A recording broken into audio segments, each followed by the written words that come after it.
Assalamualaikum warahmatullahi wabarakatuh. Halo semua. Halo semuanya. Baik lagi, aku Nala. Aku Rizky. Di podcast kita Bicara dari hati ke sehati. Oke, nah ini teman-teman udah bisa lihat sehati. Apa sih itu sehati? Nah, sehati ini merupakan akronim dari sosialisasi edukasi hidup sehat untuk mencegah penyakit degeneratif. Tentunya podcast ini diselenggarakan oleh anggota dari Tutor 2 3P dari Fakultas Kedokteran, Program Studi Pendidikan Dokter Universitas Padjadjaran. Berarti kalau kita udah lihat dari temanya nih, tadi kan kita sudah berbicara mengenai suatu penyakit. Penyakit itu penyakit apa sih, Nala? Tadi itu banget di-mention sama Rizky, yaitu penyakit degeneratif. Buat teman-teman yang belum tahu, penyakit degeneratif itu merupakan gangguan atau penyakit yang ditandai dengan kerusakan atau kehilangan fungsi-fungsi sel atau jaringan di tubuh. Nah, maksudnya itu gimana? Jadi, penyakit degeneratif ini adalah penyakit yang bisa dialami saat kita, fungsi-fungsi sel di dalam tubuh kita itu sudah mengalami penurunan. Nah, betul banget. Jadi penyakit degeneratif ini kita sering mendengarnya, tetapi mungkin kita belum mengetahui lebih dalam mengenai penyakit degeneratif. Benar sekali apa yang dikatakan oleh Nala.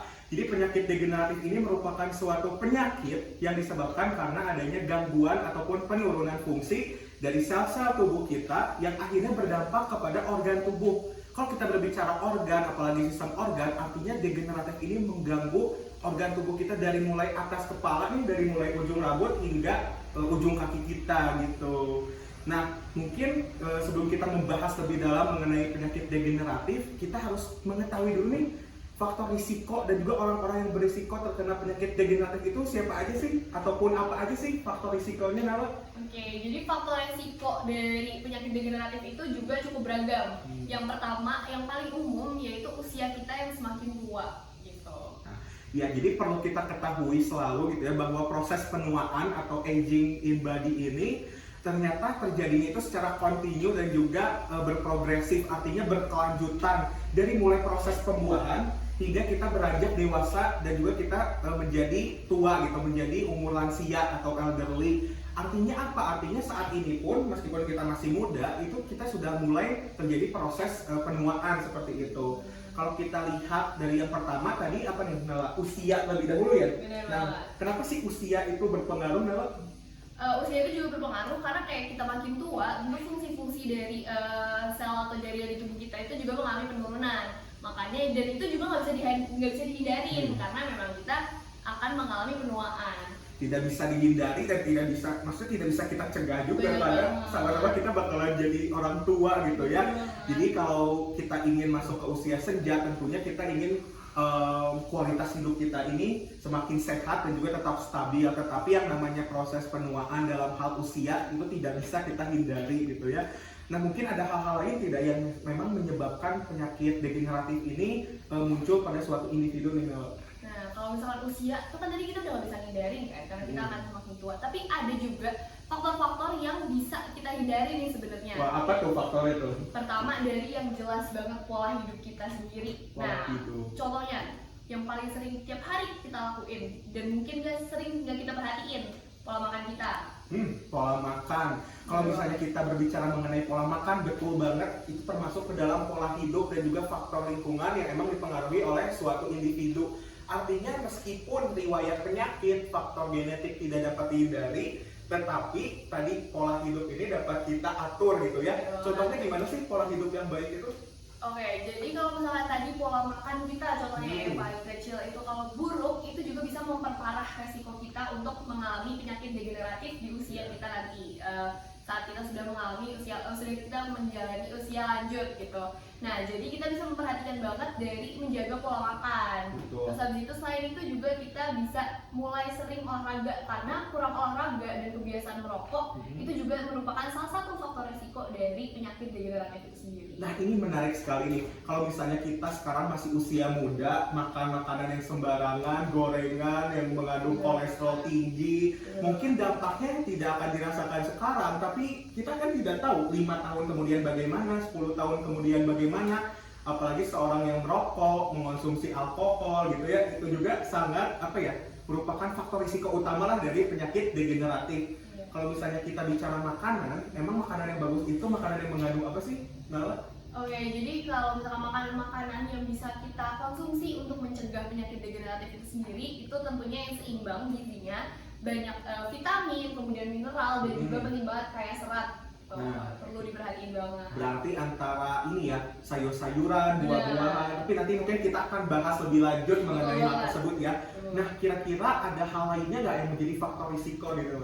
Nah, tadi kan kita udah ngebahas usia, habis itu pola hidup, termasuk pola makan, terus juga kebiasaan merokok, alkohol, dan juga olahraga. Betul. Nah, ada lagi sebenarnya faktor yang sebenarnya nggak bisa kita hindarin nih. Apa tuh? Yaitu faktor genetik, dimana kalau misalkan di keluarga kita itu orang tua kita atau misalkan orang tuanya orang tua kita itu punya riwayat penyakit degeneratif, itu kita juga jadi di suatu individu itu waspada dong, kita harus waspada. Betul banget, karena di individu itu memiliki faktor resiko yang lebih besar gitu. Kalau misalkan di keluarganya ada riwayat seperti itu ya. Tetapi perlu diingat tadi balik lagi faktor lingkungan dan pola hidup dapat kita atur. Apalagi nih bagi kita yang tinggal di kota-kota besar yang notabilitasnya banyak sekali polusi, zat-zat kimia, itu pun beresiko tinggi terkena penyakit degeneratif. Jakarta, Bogor, Tangerang, apalagi di Bandung, Jatinangor pun kita bisa lihat ya. Udah rame banget tuh polusinya iya sangat tinggi gitu ya.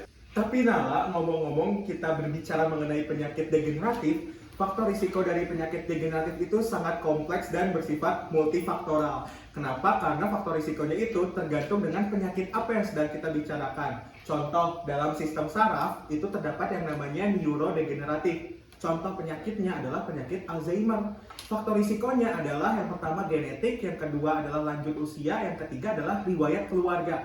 Nah, kira-kira ada nggak sih penyakit-penyakit lainnya dalam penyakit degeneratif? Contohnya aja dalam apa nih? Oke, jadi mungkin teman-teman sering banget dengar tentang osteoporosis, dimana itu sering banget dialami sama wanita yang udah mengalami menopause. Nah, itu juga merupakan salah satu contoh dari penyakit degeneratif, di mana si osteoporosis ini juga dapat menyebabkan tulang jadi rapuh. Terus habis itu akibatnya kita jadi rentan terhadap fraktur atau kayak kerusakan di tulang kita gitu. Dan itu pun akan menyebabkan komplikasi lainnya, contohnya ke penyakit osteoartritis yang notabilitasnya merupakan penyakit degeneratif juga. Jadi faktor risikonya itu sangat kompleks sekali tergantung dengan penyakit yang kita bicarakan. Tetapi secara umum memang faktor risikonya yang telah kita bahas ya. Betul banget, termasuk usia, terus juga genetik yang memang udah nggak bisa kita cegah, dan ada beberapa yang bisa kita cegah termasuk pola hidup kita tadi. Ya, betul sekali. Oke, sekarang kita bakal lanjut ke segmen yang gak kalah seru dari pembahasan kita masih tentang penyakit degeneratif, yaitu kita bakal bacain pengalaman-pengalaman dari orang-orang yang menderita penyakit degeneratif. Tentunya kasusnya berbeda-beda. Mungkin kita baca kasus pertama dulu, boleh Nala dibacain langsung kasusnya. Jadi aku mau bercerita tentang seorang pria nih berusia 48 tahun. Dia ini terkena serangan jantung saat sedang menyetir, di mana dia itu merasakan nyeri di dadanya yang sangat parah sampai ke tulang belakangnya.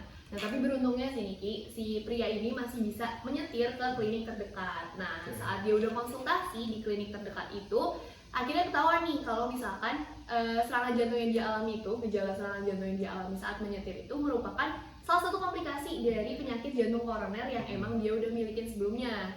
Di mana penyakit jantung koroner itu adalah terjadi ketika pembuluh darah itu tersumbat dengan plak sehingga jantung itu tidak mendapatkan suplai darah yang cukup gitu. Akibatnya banyak. Contohnya yang salah satunya tadi adalah serangan jantung gitu. Terus si jantung koroner ini sendiri juga sebenarnya butuh penanganan yang langsung gitu, yang segera. Karena kalau misalkan dibiarin aja, dia itu punya gejala-gejala tersembunyi yang bisa timbulnya itu secara tiba-tiba gitu, dan itu sangat membahayakan nyawa gitu. Dan juga iya itu menyebab kematian terbesar salah satunya di Indonesia, top 5 ya, jantung koroner gitu. Coba kita mungkin bisa mulai membreakdown nih dari kasus tersebut, kira-kira apa yang dapat diambil dan juga apa hubungannya dengan penyakit degeneratif ini, Nala? Oke, jadi kita tahu kalau misalkan si penyakit jantung koroner ini merupakan salah satu contoh dari penyakit degeneratif. Nah, take home message dari yang cerita aku tadi ceritain itu adalah dia ini sebelumnya nggak percaya kalau misalkan dia diedukasi sama dokter tentang perubahan pola hidup dia, kayak misalkan tadi contohnya pola makan, terus habis itu kebiasaan olahraga, karena dia tidak pernah merasa terganggu akibat penyakit jantung koroner itu, tidak pernah mengganggu aktivitas sosialnya. Ternyata saat dia udah kena gejala serangan jantung itu yang termasuk gejala tiba-tibanya itu, dia barulah percaya dan mau merubah pola hidupnya. Gitu. Oke, long story short berarti udah kena baru nyadar ya. Benar banget. Berarti kalau lebih baiknya kita lebih baik mencegah dengan tadi pola hidup yang baik gitu. Nah oke, Nala, mungkin kita bisa masuk ke kasus-kasus berikutnya. Ini adalah satu kasus yang menarik. Kita sebut saja pria ini bernama BS inisialnya. Seorang pria ini berusia 45 tahun. Beliau ini bekerja sebagai pegawai swasta. Tetapi belakangan ini beliau sering merasa haus gitu. Jadi haus terus juga buang air kecil terus, dan juga membuat dia ini atau beliau ini lelah dan juga lesu gitu ya. Nah, selain itu penglihatannya tuh mulai menjadi blur, mulai menjadi kabur. Nah, BS ini tidak pernah mengalami masalah kesehatan sebelumnya. Tetapi ini yang menjadi highlight kita nih, dan ini sangat menarik sekali karena ia mengetahui betul bahwa ayah dan juga kakeknya menderita diabetes mellitus tipe 2. Nah, karena gejala yang dialaminya mengganggu aktivitas sehari-hari, BS ini langsung berkonsultasi dengan dokter. Ternyata setelah dilakukan pemeriksaan fisik, kemudian juga tes darah, tes urin, dokter ini menemukan bahwa kadar gula darah puasanya melebihi 126 mg per desiliter. Dan juga glukosa darah 2 jam setelah makan ini melebihi 200 mg per desiliter, dan HB1AC ini di atas 6,5%. Apa sih HbA1c ini apa sih sebenarnya, mungkin kita akan bahas. Jadi HbA1c merupakan pemeriksaan untuk melihat gula darah dalam jangka waktu 3 bulan ke belakang pada pemeriksaan laboratorium nih, Nala. Nah, pada orang yang normal, angka yang timbul itu adalah kurang dari 5,7%. Sementara orang yang sudah masuk pre-diabetes itu rentangnya itu 5,7 hingga 6,4. Kalau misalnya lebih dari 6,5% seperti tadi kasus tersebut, itu sudah masuk ke diabetes mellitus tipe kedua gitu, Nala.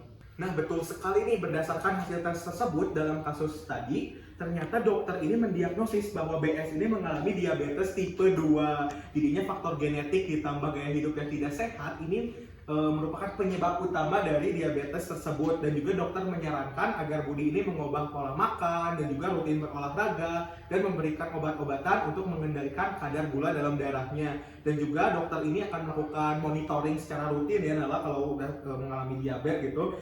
Dan juga untuk apa tujuannya? Untuk mengontrol diabetesnya dengan baik gitu, dan juga mencegah komplikasi yang mungkin akan timbul.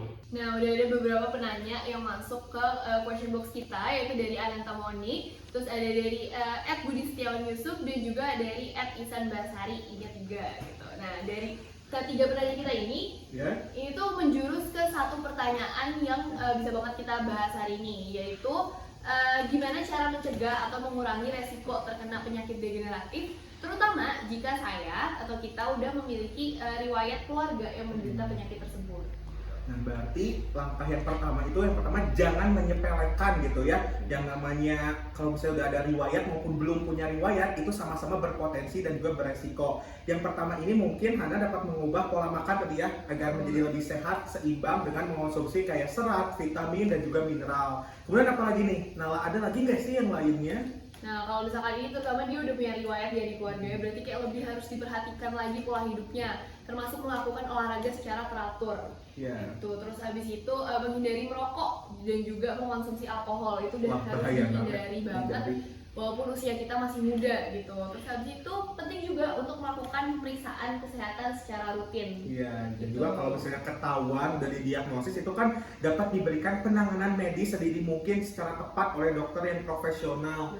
Jadi tadi kalau misalnya olahraga gitu kan bisa sehari ya 5 menit, 10 menit sekalian jemur di jam 10 pagi gitu, sumber vitamin D-nya juga dapat ke dalam tubuh kita gitu kan. Jadi intinya penyakit ini tuh tidak bisa sembuh ya, degeneratif, tetapi bisa kita atur. Dan juga penyakit itu dimana proses penuaannya ini dipercepat gitu. Degeneratif itu dipercepat penuaannya, dan proses penuaannya itu tidak dapat berubah kembali ke proses kemudaan. Tidak akan muda lagi dong gitu kan. Oke, jadi apa nih yang bisa kita tarik kesimpulan atau take home message dari bahasan yang kita paparin dari tadi? Ya, jadi perlu diingat, kalau dari aku dulu ya, Jadi proses penuaan itu tadi balik lagi tidak dapat kita hindari. Oleh karena itu sedini mungkin usia kalian berapa aja itu harus mempertahankan pola hidup bersih dan juga pola hidup sehat. Itu kalau dari Nala sendiri gimana nih? Kalau aku juga gak jauh beda, dimana berarti dari usia-usia kita sekarang itu udah harus mulai diperhatiin pola hidupnya, karena nanti kita bisa menghindari penyakit degeneratif dan meningkatkan kualitas hidup kita di usia lansia. Itu sih mungkin dari aku. Oke, mungkin itu yang bisa aku, Nala, dan Rizky sampaikan. Jangan lupa untuk kalian sekalian untuk memfollow dan juga memberikan komentar, feedback, umpan balik, kemudian melihat konten-konten preventif dan juga edukasi di Instagram yaitu @sehati_tutor2. dan juga kita akan ada broadcast dan ada link YouTube-nya. Oleh karena itu sampai di sini saja. Terima kasih banyak semuanya. Wabillahi taufiq wal hidayah. Wassalamualaikum warahmatullahi wabarakatuh. Bicara dari hati ke sehati. Bicara dari hati. Oh iya, bicara dari hati ke sehati.